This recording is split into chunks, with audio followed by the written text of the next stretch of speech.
tourner ensemble dans la deuxième épître de Paul aux Thessaloniciens. Et je ne veux pas trop me répéter, mais nous avons lu dans le deuxième chapitre et dans les 6 premiers versets que l'apôtre Paul ici va partager un enseignement vraiment crucial pour notre bonne compréhension du cri de minuit.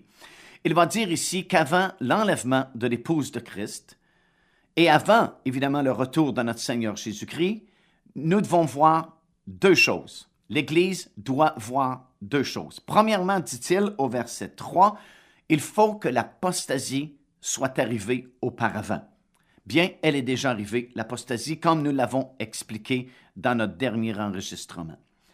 Deuxièmement, dit-il, avant notre réunion avec lui, qui est l'enlèvement, et avant aussi le retour, évidemment, du Seigneur Jésus-Christ, nous devons voir la parution de cet homme du péché, le fils de la perdition, l'adversaire qui s'élève au-dessus de tout ce qu'on appelle Dieu et ce qu'on adore, jusqu'à s'asseoir dans le temple de Dieu, se proclamant lui-même Dieu. Alors, il faut voir la parution de l'Antéchrist avant l'enlèvement de l'épouse de Christ. Maintenant, comme j'ai expliqué, ce n'est pas ma théorie à moi, ce n'est pas mon interprétation, c'est ce qui est écrit dans votre Bible. C'est clair, net et précis. Je vous ai dit aussi que j'ai comparé ce passage-là de l'Écriture dans au moins 25 à 30 traductions différentes et on ne peut pas en sortir, c'est vraiment ce que Paul dit. Avant notre réunion, avant le retour, il faut voir 2 choses, l'apostasie et qu'on ait vu paraître l'homme du péché. Maintenant, est-ce que c'est biblique? Est-ce que nous pouvons trouver d'autres passages dans les Écritures qui nous permettent de conclure que le cri de minuit, c'est vraiment la parution de cet homme qui est comme une révélation à l'Église, un signal qui nous est donné que la fin est arrivée? Bien oui, si vous tournez avec moi tout d'abord dans le livre du prophète Daniel. Dans le 9e chapitre, des versets 24 jusqu'à 27, voilà que Daniel va nous donner une des plus grandes prophéties de la Bible qui concerne l'histoire du peuple juif. Bien sûr, nous allons revenir sur ce grand passage de l'Écriture parce qu'il est d'une extrême importance pour notre compréhension des prophéties de la fin. Et il y a tellement de matériel aussi dans ces quelques versets-là que ça va probablement prendre une étude vraiment d'au moins une pour passer au travers cet enseignement-là. Mais au verset 27, c'est ce qui nous intéresse aujourd'hui, ça dit « Il fera une solide alliance avec plusieurs pendant 1 semaine. » Le « il » dont il est question se réfère à l'Antéchrist. L'Antéchrist fera une solide alliance avec plusieurs pendant 1 semaine. 1 semaine, c'est 7 ans, prophétiquement parlant. Je n'ai pas le temps de vous l'expliquer davantage aujourd'hui, mais dans les études subséquentes, nous allons expliquer à l'aide de la parole de Dieu et prouver qu'une semaine prophétique, c'est 7 années, les 7 années de tribulation, en fait, qui sont encore à venir. Alors, si je lis bien, dans le verset 27, Daniel dit, « L'Antéchrist fera une solide alliance avec plusieurs pendant une période de 7 ans. Et durant la moitié de ces 7 années, 3 ans et demi, il fera cesser le sacrifice et l'offrande, et le dévastateur commettra les choses les plus abominables jusqu'à ce que la ruine et ce qui a été résolu fondent sur le dévastateur. » Maintenant, si nous lisons le verset 26, ça se précise, alors que ça dit « Après les 62 semaines, un oint sera retranché. » Le oint dont il est question ici, c'est le Messie. D'ailleurs, dans la Bible, en hébreu, c'est écrit Messie plutôt que oint. Donc, aucun parmi les Juifs ou le peuple d'Israël ne peut prétexter l'ignorance de la venue du Messie, puisque le mot Messie lui-même est dans leur propre Bible. Alors, après les 62 semaines, le Messie sera retranché et il n'y aura pas de successeur. Le peuple d'un chef qui viendra détruira la ville. Maintenant, le peuple, c'est le peuple romain qui est venu et qui a détruit la ville de Jérusalem, dont il est question ici, en l'an 70, comme nous savons. Mais c'est un renseignement vraiment important, puisque ça détermine le lieu d'origine de l'Antéchrist, qui est de l'ancien empire romain. Le peuple d'un chef, comme on vient de mentionner, c'est le peuple romain. Le peuple d'un chef qui viendra, ça veut dire que le chef vient de l'empire romain, qui viendra, détruira la ville et le sanctuaire, et sa fin arrivera comme par une inondation, et il est arrêté que les dévastations dureront jusqu'au terme de la guerre. Il fera. Il se réfère à ce chef, comme je viens de mentionner, qui est l'Antéchrist, qui va surgir de l'ancien empire romain, qui est restauré aujourd'hui. Et ça, on va en parler beaucoup lorsqu'on va arriver dans ce contexte-là des nations.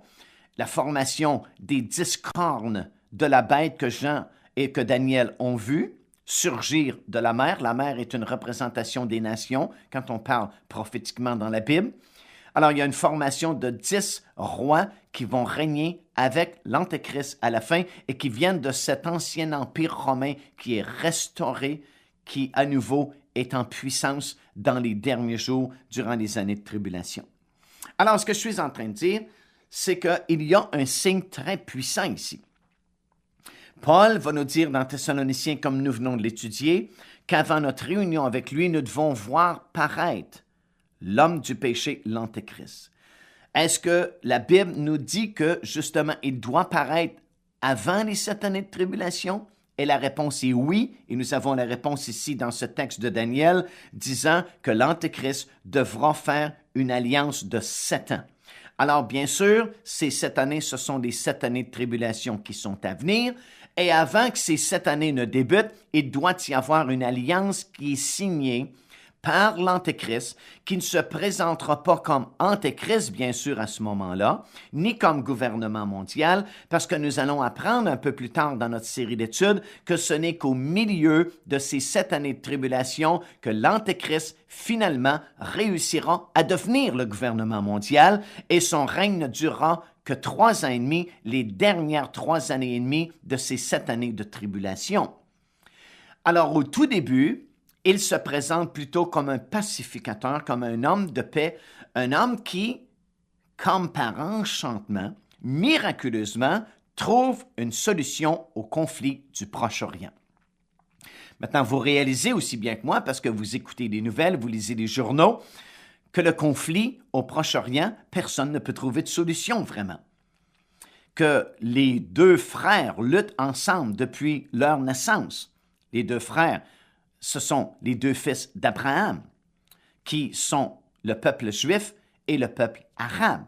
Et ils accomplissent, probablement sans le réaliser pour plusieurs d'entre eux, les prophéties de la parole de Dieu qui ont été données, que nous allons voir en détail un peu plus tard aussi, qu'à cause de la désobéissance, en fait, d'Abraham, qui va vers Agar, la servante égyptienne, et qui lui donne un fils qui n'est pas le fils de la promesse, mais qui est un fils charnel, qui n'était pas ce que Dieu voulait pour Abraham.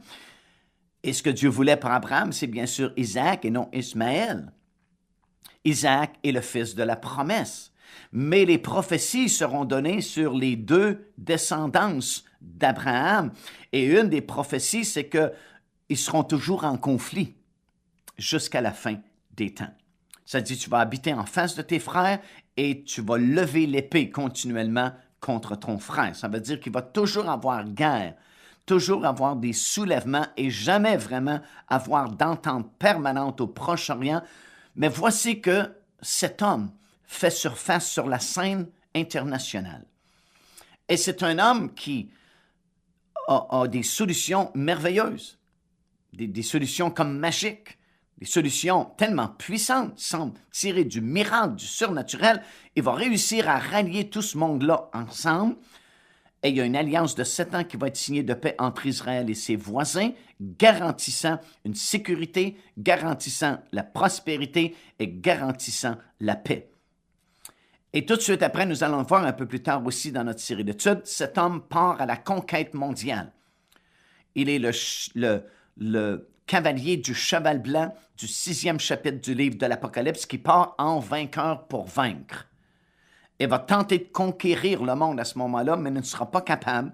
Ça va lui prendre 3 ans et demi avant d'atteindre son objectif.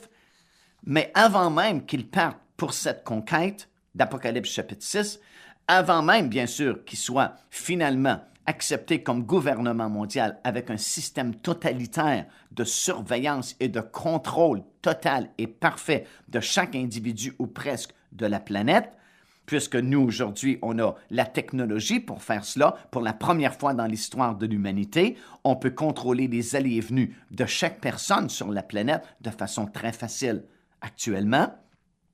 Alors, c'est ce qu'il va réussir à faire au milieu des tribulations, mais avant même qu'il se rende là, avant même qu'il soit celui qui part comme un conquérant dans le 6e chapitre du livre de l'Apocalypse, avant cela, il va paraître comme un homme de paix et va réussir à signer une alliance de 7 ans avec plusieurs, comme c'est écrit ici. Et ça, c'est la révélation de l'Antéchrist pour l'Église. Le peuple juif tombe dans le panneau parce qu'eux vont l'accepter comme leur Messie. Parce que ce que nous pouvons déduire, maintenant, je ne peux pas être catégorique, je ne suis pas dogmatique à ce sujet-là, mais laissez-moi vous expliquer un petit peu dans quel contexte l'apparition de cet homme va se produire. Pour que le peuple juif l'accepte comme leur Messie, il faut qu'il y ait quelque chose de surnaturel qui se produise. Pour que cet homme puisse donner l'ordre de reconstruction du troisième temple à Jérusalem, il faut qu'il y ait quelque chose de puissant. Parce que si déjà vous êtes allés en Israël et si déjà vous vous êtes tenus sur l'esplanade du temple, vous comprenez bien là, ce que je me prête à vous dire. Sur l'esplanade du temple, vous avez actuellement le dôme du rocher ou la mosquée d'Omar. Un peu plus loin, vous avez la mosquée d'Al-Aqsa. Et par des fouilles archéologiques assez poussées récemment, on peut presque déterminer de façon certaine que l'ancien temple était construit au nord de la mosquée d'Omar, au nord du dôme du rocher, direction est-ouest. Et il y a de l'espace. Si vous êtes venu un jour en Israël avec nous dans nos voyages organisés, on se tient avec nos groupes de voyageurs justement à cet endroit où se trouve le dôme des tablettes, comme on l'appelle, qui marque l'endroit où était situé le lieu très saint dans l'ancien temple de Salomon. Et vous voyez, tous les vendredis, il y a tous ces musulmans qui viennent vraiment prier parce que le dôme du rocher a été maintenant déclaré le deuxième lieu le plus saint au monde pour les musulmans. Le premier étant la Mecque, bien sûr, en Arabie. Et autrefois, c'était Médine qui était le deuxième lieu le plus saint, l'endroit de Mahomet. Et le troisième lieu le plus saint pour eux, c'était le dôme du rocher à Jérusalem. Mais récemment, on a placé en deuxième lieu, le deuxième lieu le plus saint pour le monde musulman, c'est maintenant la mosquée d'Omar ou le dôme du rocher sur l'esplanade du temple à Jérusalem. Et à chaque vendredi, qui est leur sabbat à eux, vous sentez vraiment la tension. Ça se ressent quand vous êtes là sur l'esplanade du temple et c'est un endroit vraiment ultra sensible, l'esplanade du temple. Vous vous souvenez sans doute qu'il y a quelque temps déjà, les fidèles pour la reconstruction d'un temple à Jérusalem avaient déplacé une énorme pierre qu'ils disaient être une pierre symbolique qui représentait le début de la construction d'un autre temple. Et ça a fait une crise, un tumulte extraordinaire. Il y a eu des morts, il y a eu des blessés et ça a passé dans tous les journaux du monde. Alors, ce que je veux dire, c'est que c'est un endroit tellement volatile, tellement sensible, l'esplanade du temple, que vous avez peine à imaginer qu'un jour, au nord de la mosquée d'Omar, on puisse bâtir un temple juif. C'est presque inimaginable. Ça se peut pas tellement au niveau politique, au niveau religieux, c'est comme impensable actuellement. Mais cet homme va réussir ce tour de force, va donner l'ordre de reconstruction du temple à Jérusalem, et pour que les Juifs l'acceptent, cela, et que le monde arabe l'accepte aussi, il faut qu'il se passe quelque chose dans le monde surnaturel. Et ce que nous voyons dans la parole du Seigneur, dans le livre du prophète Ézéchiel, dans le chapitre 38, il y a une grande prophétie ici que le prophète va nous donner. En fait, ce qu'il nous dit, il nous prédit une prochaine guerre entre la Russie et plusieurs pays alliés. Il y aura une coalition avec la Russie et certains pays. Certains d'entre eux sont nommés ici par leur nom. Dans le chapitre 38 et au verset 5, ça dit « Et avec eux, ceux de Perse, d'Éthiopie, de Put, Gomer et toutes ses troupes, la maison de Togarma, à l'extrémité du septentrion, et toutes ses troupes, peuples nombreux qui sont avec toi. Prépare-toi, tiens-toi prêt, toi et toute ta multitude assemblée autour de toi, sois leur chef, car après bien des jours, tu seras à leur tête et tu descendras contre un pays qui a été échappé à l'épée et qui ont été rassemblés d'entre plusieurs peuples sur les montagnes d'Israël longtemps désertes, retirés du milieu des peuples, ils seront tous en sécurité, remarquez le mot, tous en sécurité dans leur demeure. Tu monteras, tu t'avanceras comme une tempête, tu seras comme une nuée qui va couvrir le pays, toi et toutes tes troupes et tes nombreux peuples qui seront avec toi. Ainsi parle le Seigneur l'Éternel. En ce jour-là, des pensées s'élèveront dans ton cœur et tu formeras de mauvais desseins. Tu diras, je monterai contre un pays ouvert. Je fonderai sur des hommes tranquilles, en sécurité. Encore une fois, remarquez le terme. En sécurité dans leur demeure. Tous dans des habitations sans murailles et n'ayant ni verrou ni porte. J'irai faire du butin, diras-tu, et me livrer au pillage. Porter la main sur des ruines maintenant habitées, sur un peuple recueilli du milieu des nations, ayant des troupeaux et des propriétés et occupant les lieux élevés du pays. Mais Dieu dit ceci. Il dit, lorsque tu vas marcher contre mon peuple, verset 14, c'est pourquoi prophétise, fils de l'homme, et dis à Gog, ainsi parle le Seigneur l'Éternel. Oui, le jour où mon peuple d'Israël vivra en sécurité, tu le sauras. Alors tu partiras de ton pays, des extrémités du septentrion, toi et tes nombreux peuples avec toi, tous montés sur des chevaux, une grande multitude, une armée puissante. Tu t'avanceras contre mon peuple d'Israël comme une nuée qui va couvrir le pays.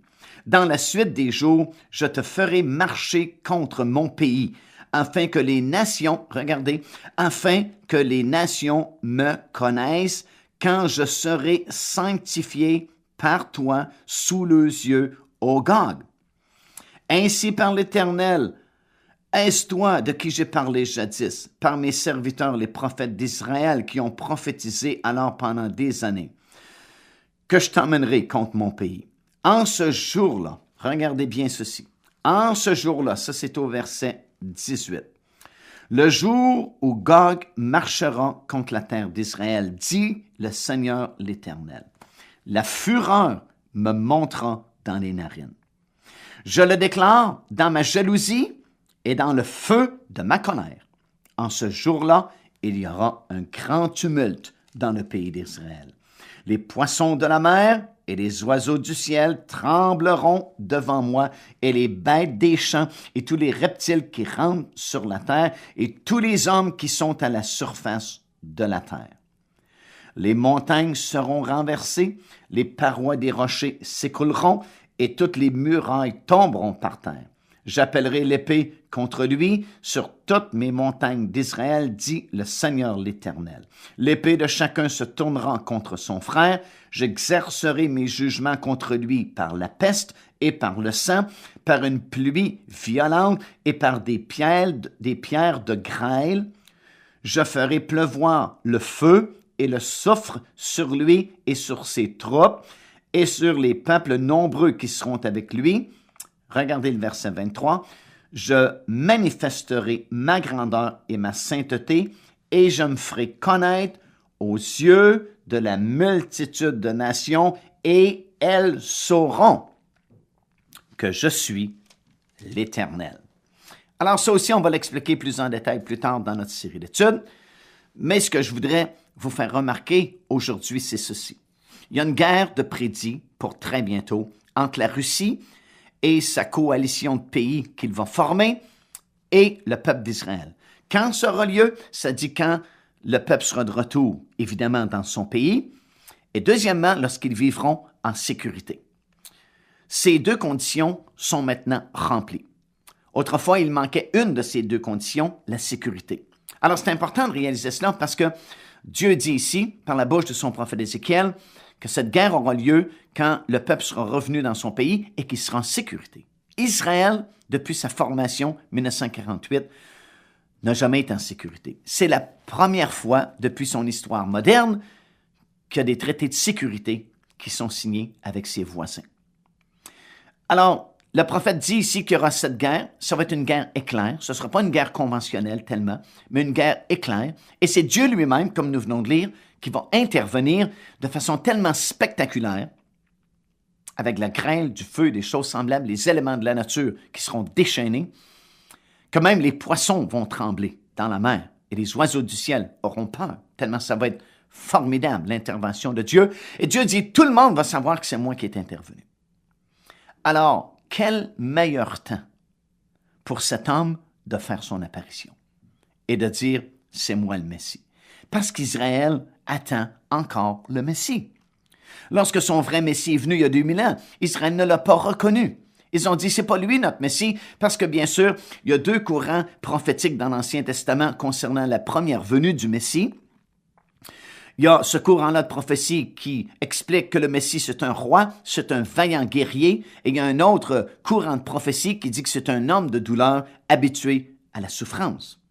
Évidemment, ce que le peuple juif souhaitait, c'est pas ce courant prophétique qui parle d'un homme de douleur et qui va mourir pour nos péchés et nos maladies, mais c'est plutôt l'autre courant. Il voulait avoir un vaillant héros, il voulait avoir un chef militaire pour que lorsqu'ils viennent, on monte à Rome et puis on renverse le gouvernement romain et Israël redevient la tête des nations et ainsi de suite. Et quand Jésus s'est présenté comme un homme doux, il s'est présenté comme un homme qui dit, si on te frappe sur une joue, tu vas lui tendre l'autre joue. Et évidemment, on n'a pas reconnu le Messie, on l'a rejeté. Ils ont même dit, ce n'est pas lui notre roi à nous, il est à Rome, c'est à César. En fait, c'est le contraire de ce qu'ils souhaitaient parce qu'ils ne voulaient pas accepter le Messie tel qu'il s'était présenté à Israël. Donc, l'ayant rejeté, ils l'attendent encore. Et ils seront séduits par la parution de cet homme, et quel meilleur moment qu'à la défaite de la bataille de Gog et Magog qu'il a réussi ses pays alliés pour faire son apparition avec ses solutions miraculeuses, cette proposition qu'il va faire pour une entente entre Palestiniens, Israéliens, Jordaniens, Syriens, Égyptiens et Libanais, tout le monde qui fait frontière avec Israël.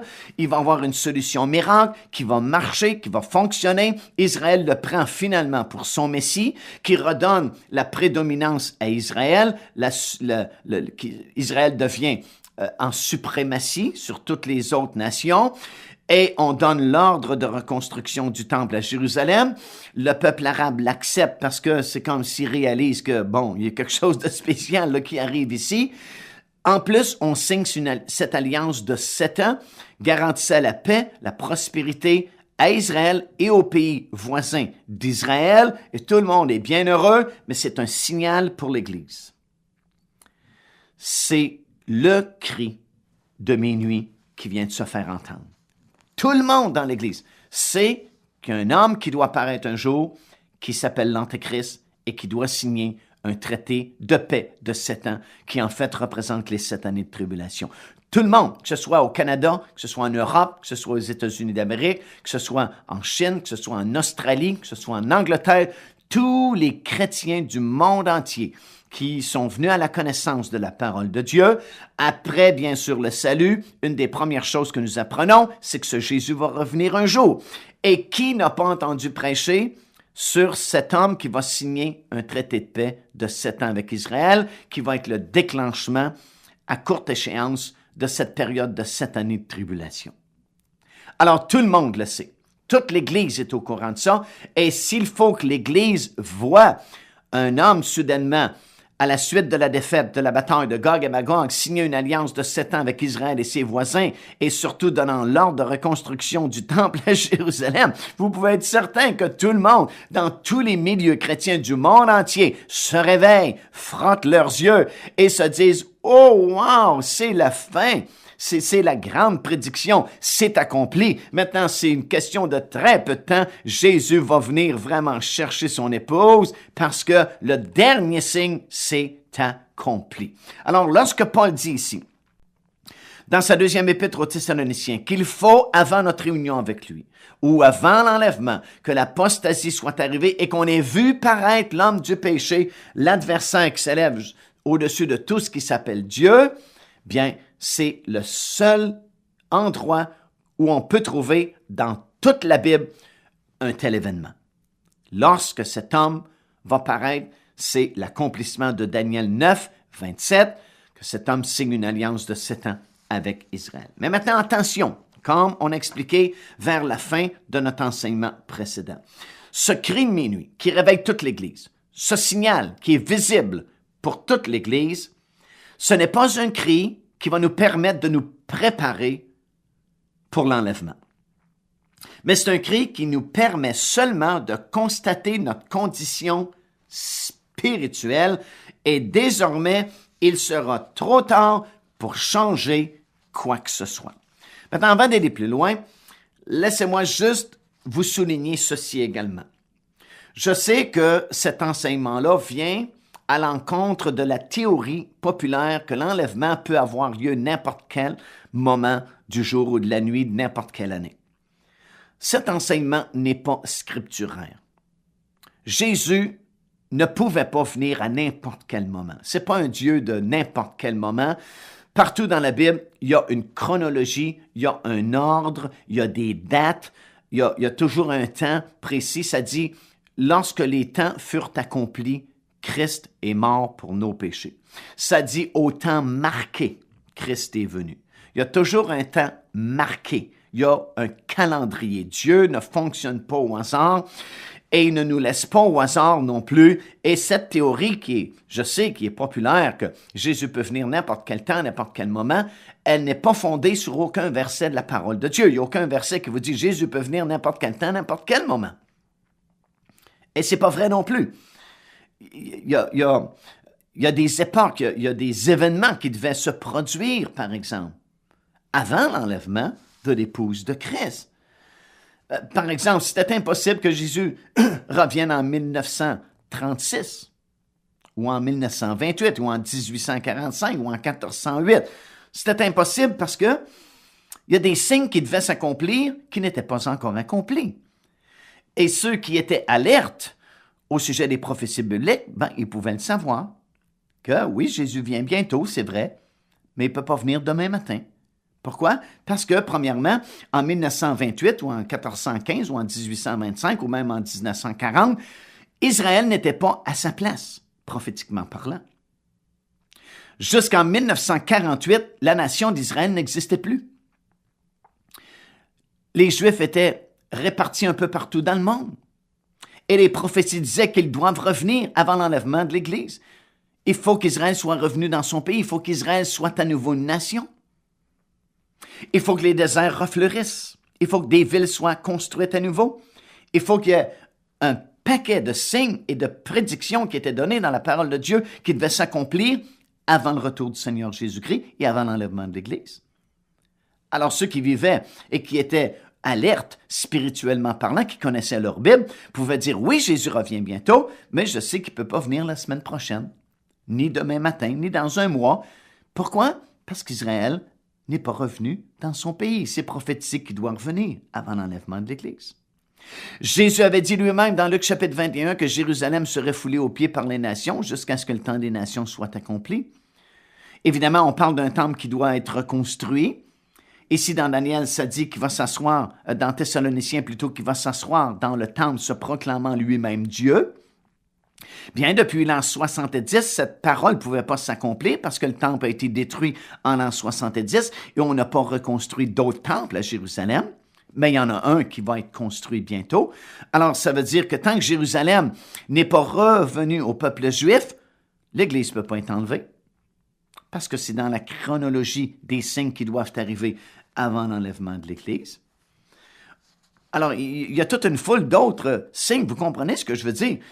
Ça défait la théorie de l'enlèvement à n'importe quel moment, à n'importe quel temps.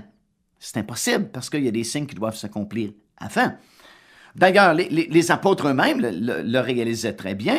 Pierre, par exemple, savait que l'enlèvement ne pouvait pas arriver dans sa vie, du moins dans la majeure partie de sa vie, parce que Jésus lui-même lui avait dit dans Jean chapitre 21, verset 18, « Quand tu seras vieux, » alors, c'est sûr qu'il va vivre, qu'il n'y aura pas d'enlèvement de l'Église. Il lui dit, tu vas devenir vieux. Puis c'est là, à ce moment-là, c'est les gens qui vont te conduire, puis ils vont t'emmener peut-être dans les endroits que tu ne veux pas aller, mais tu vas devenir vieux, Pierre.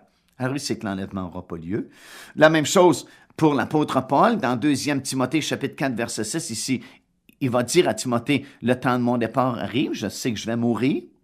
Ah, il n'a pas dit, j'attends l'enlèvement d'une seconde à l'autre, n'importe quel temps, n'importe quel moment. Non, il réalisait tout simplement que ce n'était pas pour demain matin.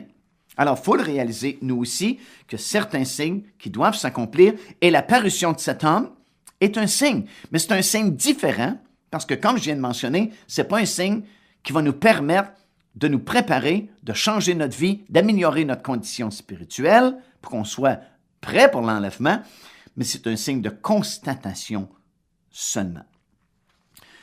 Bon, remarquez aussi qu'il y a un décalage dans cette parabole entre le cri de minuit proprement dit, qui réveille toute l'Église, et l'enlèvement de l'épouse. Il y a un décalage entre le cri et l'enlèvement. Autrement dit, lorsque le cri se fait entendre ou lorsque l'Antéchrist signe cette alliance, l'enlèvement n'a pas lieu tout de suite, dans les quelques secondes ou minutes qui suivent. Il y a un décalage. Le décalage va permettre aux vierges folles d'aller s'approvisionner en huile, qui est un type de l'onction du Saint-Esprit, parce que les sages leur ont dit, allez, puis achetez-en de l'huile. Allez vous en procurer de l'huile. Parce qu'au cri de minuit, j'ai dit que c'est un cri de constatation de la condition spirituelle de chacun. Bon, les sages ont constaté que, heureusement, parce qu'elles avaient fait une provision d'huile supplémentaire, elles avaient encore de l'huile. L'onction du Saint-Esprit est encore sur elles. Tandis que les folles qui n'avaient pas pris cette sage précaution de prendre une réserve d'huile dans des vases lorsqu'ils sont partis pour la rencontre de l'époux, ont eu la mauvaise, la désagréable surprise en se réveillant par le cri de minuit, en constatant que la fin est arrivée, de voir qu'ils n'ont plus d'huile dans leur lampe. Et leur lampe ne brille plus. Ils sont allés voir les sages et elles ont dit aux sages, donnez-nous, prêtez-nous un peu de votre huile. Et pour la première fois, peut-être, elles ont essuyé un refus de la part des sages. Les sages ont dit non. Nous ne pouvons pas vous aider de cette manière-là parce que nous n'en avons assez que pour nous. On a juste ce qu'il faut, nous, pour persévérer jusqu'à la fin. Allez plutôt, disent-elles aux folles, allez plutôt en chercher de l'huile, là où on a de l'huile. Et moi, je vous dis, ça va être le plus gros réveil de rétrograde qu'on a jamais vu de toute l'histoire terrestre de l'Église du Seigneur Jésus-Christ. Toutes les églises vont se remplir. Tous les chrétiens du monde entier qui ont négligé, qui ont été insouciants, qui sont rétrogrades, vont revenir dans les églises en criant « Pardonne-nous, Seigneur, donne-nous l'huile nécessaire pour l'enlèvement. Nous nous repentons. » Mais inutilement. Parce que pendant qu'elles sont en train de demander de l'huile au Seigneur, la trompette sonnera. Et ceux qui étaient prêts, c'est-à-dire l'épouse de Christ, ceux qui ont de l'huile, au cri de minuit, ils avaient de l'huile, vont monter dans les airs à la rencontre du Seigneur. Et les autres, les folles, sont laissées en arrière. Pourquoi? Parce que lorsque le cri de minuit a été sonné, elles n'avaient point d'huile dans leur lampe. Et Jésus va leur dire, parce qu'elles s'aperçoivent, l'enlèvement a lieu, l'épouse monte, et les folles disent, « Oh, oh, hey, elles sont disparues, mais nous sommes restés ici. » Et c'est comme s'ils frappent à la porte. Elles vont crier au Seigneur, « Seigneur, tu nous as oubliés, c'est pas possible, tu nous connais, nous étions quand même des vierges, nous avions notre robe blanche, nous avions jadis de l'huile, on avait la lampe. » Mais Jésus leur dit, « Je ne vous connais pas. » Ouh, je ne vous connais pas. Quelle parole terrible! C'est une chose de dire « Je connais le Seigneur ». Est-ce que le Seigneur te connaît, lui? Je ne vous connais pas. C'est-à-dire, je ne vous reconnais pas comme mon épouse. C'est un peu différent de Matthieu, chapitre 7 et le verset 23, où des gens se présentent devant le Seigneur et disent « N'avons-nous pas prophétisé en ton nom? N'avons-nous pas fait ceci? N'avons-nous pas fait cela? » Et Jésus de leur répondre « Je ne vous ai jamais connus. » Ici, aux vierges folles, il ne leur dit pas « Je ne vous ai jamais connus ». Il dit « Je ne vous connais pas » parce qu'il les a déjà connus. Jadis, elles étaient des vierges sages qui sont devenues folles par leur négligence à maintenir l'huile du Saint-Esprit dans leur lampe. Tandis que dans Matthieu chapitre 7, ce sont des gens qui n'ont jamais été connus de la part du Seigneur, ce sont de faux prophètes. Ce sont des gens qui ont fait des signes, des prodiges et des miracles, supposément au nom de Jésus, mais c'est faux. Ils ont utilisé simplement des forces surnaturelles, des forces spirituelles pour confondre les vrais. Vous avez ça dans 2 Thessaloniciens, 2e chapitre Et le verset 9, ça dit que l'apparition de cet impie se fera par la puissance de Satan, avec des miracles, des signes et des prodiges mensongers. Ça veut dire que le diable peut faire des signes, des prodiges et des miracles aussi. Dans Matthieu chapitre 24 et le verset 24, Jésus parle de faux prophètes qui vont s'élever à la fin des temps. Et il dit dans ce passage-là qu'ils vont faire des miracles. Ça dit car il s'élèvera de faux Christ et de faux prophètes. Ils feront de grands prodiges et des miracles au point de séduire, s'il était possible, même les élus. Mais ici, dans Matthieu chapitre 25, il veut dire « Je ne vous reconnais pas comme étant mon épouse ». Alors voilà, avant notre réunion avec lui, ces choses doivent arriver. Elles sont pour bientôt. Pensez pas que c'est des années en avant de nous. Déjà, la Russie s'était préparée à 2 reprises pour une attaque surprise sur Israël. La dernière fois, c'est en 1982. Et si vous voulez vous documenter davantage là-dessus, il y a un excellent livre qui a été écrit par David Lewis, qui est un évangéliste américain, qui parle beaucoup sur les prophéties bibliques, qui parle de Magog 1982 annulé. C'est le titre de son livre. Et il explique en détail comment l'attaque surprise avait été planifiée, mais grâce à une offensive israélienne au Liban, à cette époque-là, qui a été critiquée par le monde entier, mais a permis à Israël de découvrir dans des souterrains et des cavernes un arsenal russe très sophistiqué. Et la date même, c'était au mois d'octobre 1982 que l'attaque surprise avait été planifiée sur Israël, mais ce n'était pas encore le temps de Dieu. Et c'est pourquoi Israël a découvert ses préparations et a contrecarré les plans russes. Mais c'est déjà la 2e fois qu'on vient à un cheveu de la bataille de Gog et Magog. Alors, ça s'en vient bientôt. C'est inévitable.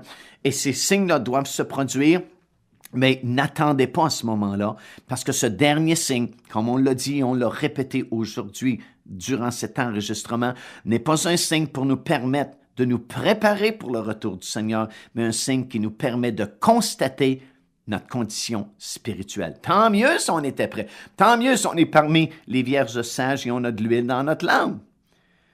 Mais quel désastre si on constate qu'à ce moment-là, nous n'avons plus d'huile et nous sommes catégorisés comme une vierge folle.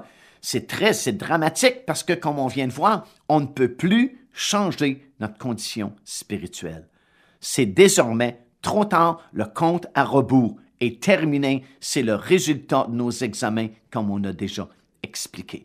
Alors, qu'est-ce que ça veut dire en terminant aujourd'hui? Bien, ça veut dire qu'on doit être prêt à chaque jour. On doit être prêt maintenant. Vous devez vérifier votre réserve d'huile. Vérifiez le niveau d'huile. Dans votre vie spirituelle, êtes-vous dans l'huile du Saint-Esprit? Êtes-vous dans l'onction du Saint-Esprit? Êtes-vous consacré au Seigneur Jésus-Christ? C'est pas si compliqué que ça. Tout ce que Dieu demande, c'est que vous marchiez de tout votre cœur humblement avec Dieu. Dans l'Ancien Testament, dans le livre de Michée, ça dit, on t'a fait connaître, ô homme, ce que Dieu veut, c'est que tu marches humblement avec ton Dieu. De toutes tes forces, de tout ton cœur, de toute ta pensée. C'est tout. Le reste, Dieu s'en occupe. Mais dès l'instant où on commence à négliger, on devient insouciant, on néglige, la Bible dit comment échapperons-nous un si grand salut si nous le négligeons? La réponse, c'est impossible d'échapper au jugement de Dieu si on néglige un si grand salut.